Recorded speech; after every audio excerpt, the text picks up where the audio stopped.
Hello dear students.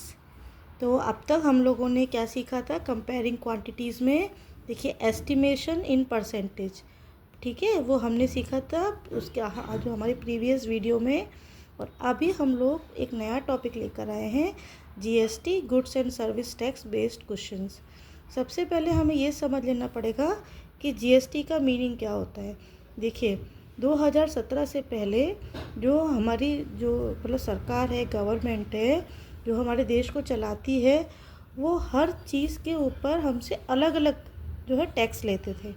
ठीक है, चीज़ के ऊपर अलग, प्रोडक्ट के ऊपर अलग, सर्विस टैक्स और इनकम टैक्स वगैरह। ठीक है, तो 2017 से गवर्नमेंट ने क्या किया, सबके ऊपर जीएसटी लगा दिया। जीएसटी मीन्स कि गुड्स मतलब सभी प्रकार के सामान, प्रोडक्ट और सर्विस, उन सब के ऊपर पूरी देश में एक ही रूल चलेगा। ये ऐसा नहीं कि दूसरे स्टेट में कुछ और हो रहा है और हमारे स्टेट में कुछ और हो रहा है। सारे स्टेट में सेम, पूरी ऑल ओवर इंडिया में एक ही जीएसटी रूल चलेगा। ठीक है, तो जीएसटी का मतलब होता है गुड्स एंड सर्विस टैक्स। अब ये टैक्स हमें क्यों पे करना पड़ता है? क्योंकि हमारे इन पैसों से जो होता है, हम जो जो टैक्स देते हैं, एक छोटी सी अमाउंट होती है जिससे गवर्नमेंट को पैसा मिलता है। और वो सारे जो भी काम है, हॉस्पिटल बनाना है ना, रोड पे है, और जितने भी गवर्नमेंट हॉस्पिटल्स है, स्कूल है, ये जितनी भी हमारी जो आर्मीज़ है ना, वो सबको सैलरी, ये सब कुछ बहुत बड़े बड़े काम जो पूरे होल कंट्रीज़ में होते हैं, वो हमारे टैक्स के पैसों से होते हैं। ठीक है, तो ये सारे इस चीज़ के बारे में हम आगे और समझेंगे।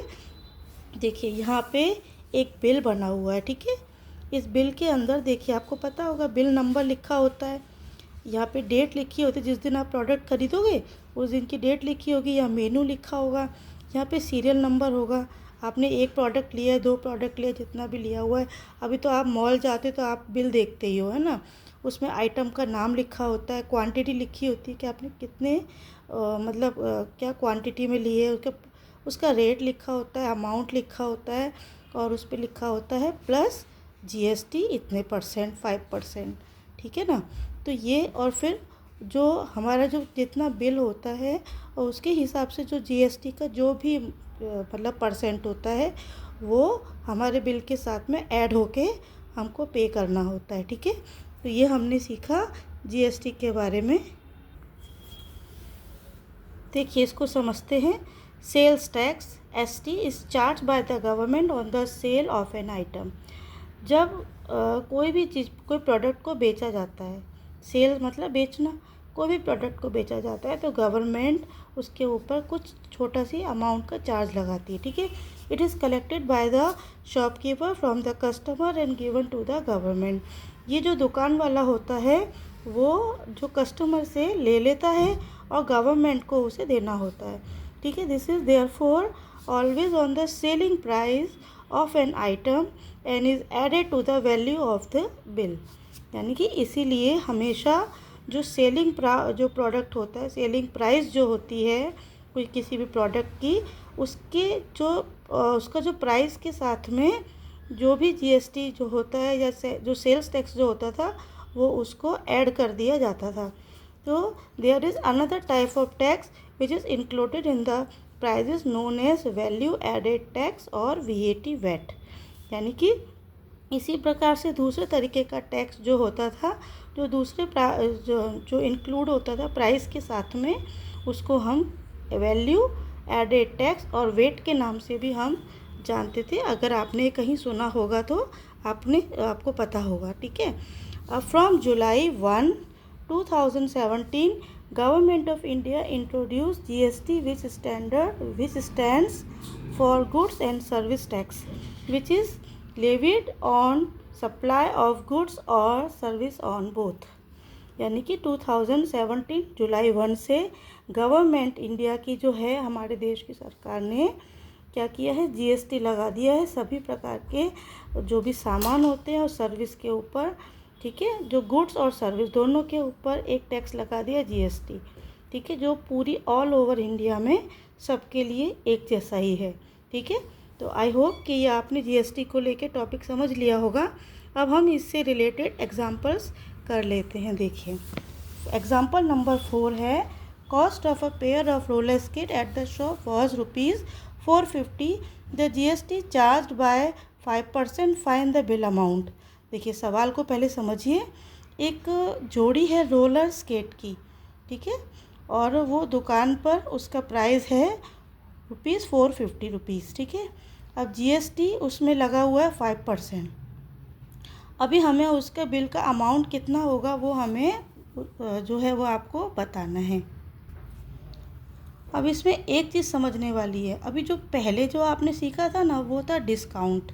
डिस्काउंट में क्या होता था कि जो प्राइस लिखा हुआ होता था ना उसमें जो अमाउंट, जैसे कि शॉपकीपर हमको 10% का 5% का डिस्काउंट देता था तो उसमें मार्क प्राइस पर से पैसे कम हो जाते थे, रुपए कम हो जाते थे। लेकिन इसमें ऐसा नहीं होगा। इसमें कैसा है, GST पे जो प्राइस हमें देना है, जो प्राइस हमें देना है उसके ऊपर कुछ परसेंट, जैसे इसमें लिखा हुआ है 5%, है ना, तो वो हमें ऐड करके इसमें देने का रहेगा, ठीक है। तो अब आप इसको समझिए। देखिए ऑन ₹100, 100 रुपये के ऊपर देखो, अगर किसी भी प्रोडक्ट पे 5% का GST है तो एक बात समझने वाली है कि मान लो कोई भी 100 रुपीज़ हो तो 100 रुपये के ऊपर 5 रुपीज़ का जो है वो GST हमें पे करना ही है, ठीक है। तो 100 रुपीज़ के ऊपर 5 रुपीज़ है तो 450 रुपीज़ पर कितना हो जाएगा। देखिए 5% यानी कि 5/100 मल्टीप्लाई 450, यानी कि 450 रुपीज़ का 5% हमें जो है वो GST पे करना है। तो जब हम इसको कैलकुलेशन करेंगे तो देखिए हम किस तरीके से कैलकुलेट करेंगे इसको। देखिए 0 से 0 चली जाएगी, ठीक है। 5 2 जा 10 और 5 9 जा 45, तो 9 5 जा 45, तो 45/2, तो 45/2 जब आप इसको इससे डिवाइड करेंगे तो आपके पास आंसर आ जाएगा ₹22.50, ठीक है, यानी 22.50। अब बिल का अमाउंट क्या होगा, जो कॉस्ट की जो आइटम है वो और GST, कॉस्ट की आइटम, कॉस्ट का जो आइटम ऑफ कॉस्ट कितना है, कॉस्ट ऑफ आइटम है ₹450, ठीक है, और उसमें GST है ₹22.50 हमें GST भरना है। तो हम इसमें इसको प्लस कर देंगे तो ये हमारे पास 472.50 हमें बिल पे करना पड़ेगा, ठीक है। आई होप कि ये आपको समझ में आया होगा, और अभी भी कोई डाउट हो तो आप मुझसे कमेंट सेक्शन में जा कर के क्वेरी कर सकते हैं, ठीक है, मैं आंसर दूंगी आपको कंपलसरी। ओके, नेक्स्ट एग्जांपल की तरफ बढ़ते हैं। Waheeda bought an air cooler for ₹2240 including GST of 12%। Find the price of the air cooler before GST was added. यानी वहीदा ने एक एयर कूलर ख़रीदा है 2240 ₹2240 रुपीज़ का GST, जिसमें उसने 12% यानी 12% का उसमें GST इंक्लूडेड है, ठीक है। तो हमको वो प्राइस निकालना है जब उसमें GST एडेड नहीं था। GST ऐड होने के पहले उसका प्राइस क्या था वो हमें निकालना है। चलिए हम सवाल को करते हैं।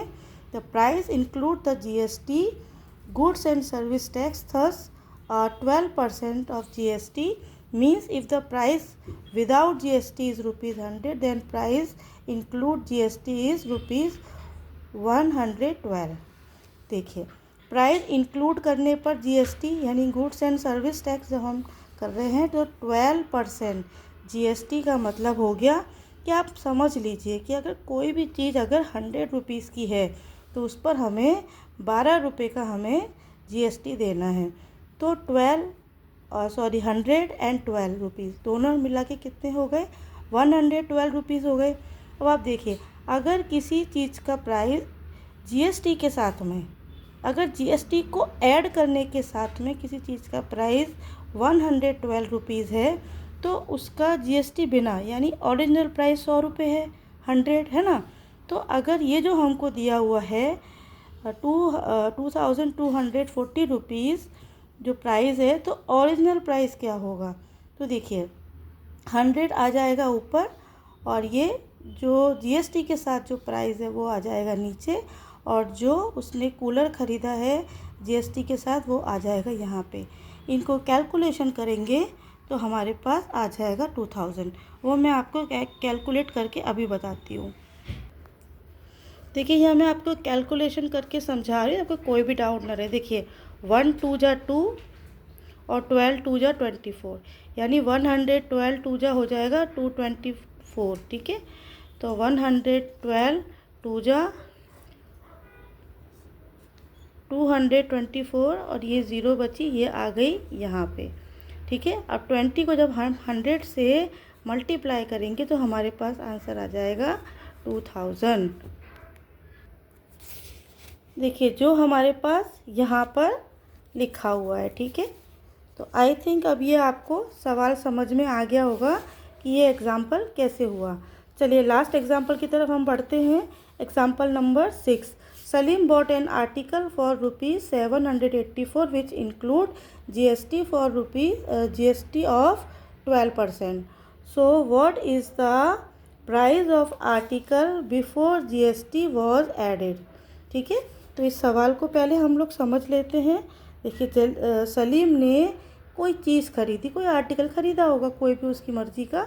उसने ख़रीदा है 784 रुपीज़ का, 780 रुपीज़ का, 84 रुपीज़ का, जिसमें जीएसटी इंक्लूड है 12% का। ठीक है, तो हमें प्राइस ऑफ आर्टिकल निकालना है जीएसटी ऐड होने से पहले का जो एक्चुअली प्राइस था।